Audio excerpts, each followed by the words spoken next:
चंद्रशेखर आजाद को बदनाम करने की साजिश, छवि खराब करने के लिए चलाया जा रहा कैंपेन, खड़ा कर दिया करोड़ों का प्रोजेक्ट। आज जनता के सामने खोलेंगे सारे सबूत, होगा साजिशकर्ताओं का खुलासा, नाम से लेकर करेंगे एक एक दुश्मन का पर्दाफाश।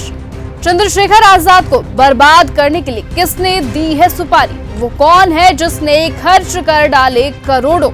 हैरान कर देगी सच्चाई, जिस तरह से राहुल गांधी को पप्पू बनाने के लिए पूरा एक कैंपेन चलाया गया और करोड़ों रुपए उनकी छवि खराब करने के लिए इस्तेमाल किए गए। ऐसा ही एक कैंपेन चंद्रशेखर आजाद के खिलाफ चलाया गया है। बाकायदा एक प्रोजेक्ट लॉन्च किया गया है और सैकड़ों लोगों को इस काम के लिए हायर किया गया है।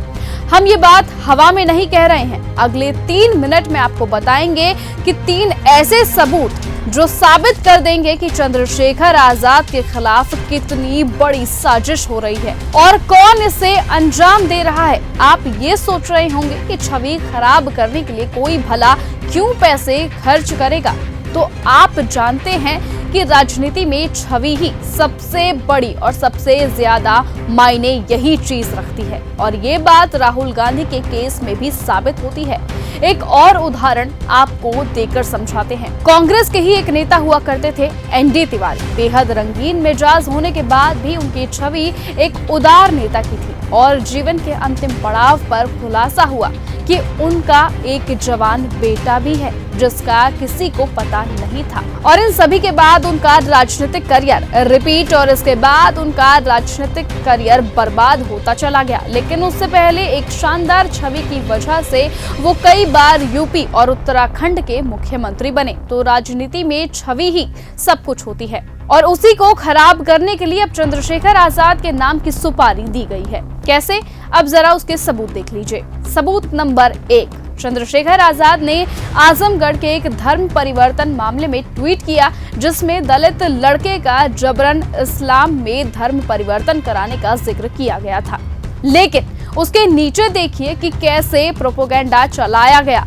अरुण वाजपेयी नाम के एक यूजर ने लिखा कि किस धर्म में परिवर्तन करा रहे थे वो, नाम क्यों नहीं लिख रहे हो, जबकि ट्वीट में साफ तौर पर इस्लाम का जिक्र किया गया था। उन्होंने लिखा कि आप मुस्लिम वोटों की वजह से डरते हो और इस पोस्ट के नीचे अजय प्रताप सिंह नाम के एक यूजर ने लिखा कि सबसे पहले उसने आपके संगठन से मदद मांगी थी, लेकिन आपके बाराबंकी के जिला अध्यक्ष ने यह कहकर इनकार कर दिया था कि अगर मुसलमान के खिलाफ आवाज उठाएंगे तो चंद्रशेखर आजाद नाराज हो जाएंगे क्योंकि वो पूरी तरह से मुस्लिम परस्त हैं, जबकि इस बात में कतई सच्चाई नहीं है। जब हमने इसका प्रोफाइल चेक किया तो ऊपर ही प्रधानमंत्री नरेंद्र मोदी के साथ इसका फोटो नजर आया।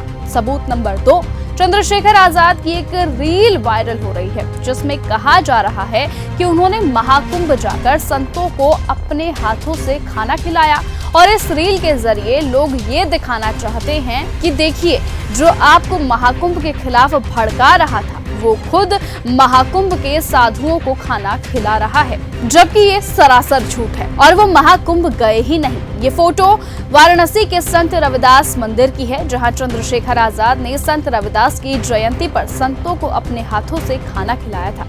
चंद्रशेखर आजाद से कल भी ये सवाल पत्रकारों ने किया था कि आप महाकुंभ में नहाने जाएंगे या नहीं, तो उन्होंने साफ इनकार कर दिया था। लेकिन फिर भी प्रचारित किया जा रहा है कि वो महाकुंभ में गए थे और संतों को खाना खिला रहे थे। अब अगली रिसर्च देखेंगे तो आपका माथा भी ठनक जाएगा। जिस YouTube चैनल पर ये शॉर्ट वीडियो डाला गया था, हमने ये जब उसके बारे में रिसर्च की और उसको पूरा खंगाला तब हैरान कर देने वाली सच्चाई सामने आई। राजा सोलंकी नाम के एक यूजर ने खुद को भीम आर्मी का समर्थक बताकर YouTube पर 4 लाख से ज्यादा सब्सक्राइबर्स बटोर रखे हैं और साथ ही इस शॉर्ट वीडियो पर भी 2 लाख से ज्यादा व्यूज आ चुके हैं। लेकिन सवाल ये है कि अगर ये शख्स भीम आर्मी का समर्थक है तो फिर चंद्रशेखर आजाद के बारे में ऐसी भ्रामक जानकारी क्यों फैला रहा है? क्या ये सिर्फ व्यूज के लिए हो रहा है या फिर इसके पीछे कोई बड़ी साजिश है?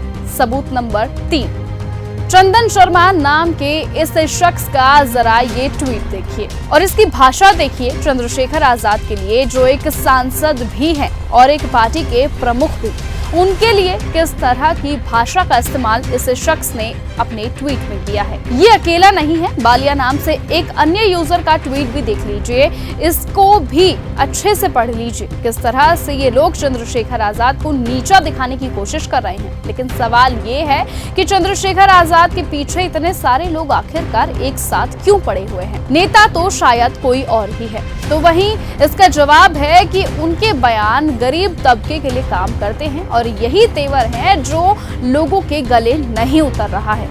वो भी किसी हाल में चंद्रशेखर आजाद को गिराना चाहते हैं। आपको ये देखकर क्या लगता है कि लोग अपनी साजिश में कामयाब हो पाएंगे या फिर चंद्रशेखर आजाद ऐसे ही आगे बढ़ते जाएंगे? कमेंट करके अपनी राय जरूर बताएं और ऐसे ही लेटेस्ट अपडेट और खबरों के लिए आप बने रहें और देखते रहें चैनल न्यूज गंगा। नमस्कार। ऐसी ही खबरों को सुनने और देखने के लिए सब्सक्राइब करना बिल्कुल मत भूलिएगा चैनल न्यूज गंगा। खबरें अच्छी लगी तो लाइक का बटन दबाना बिल्कुल मत भूलिएगा। कमेंट बॉक्स में टाइप भी कर सकते हैं और हाँ, शेयर करना भी बिल्कुल मत भूलिएगा।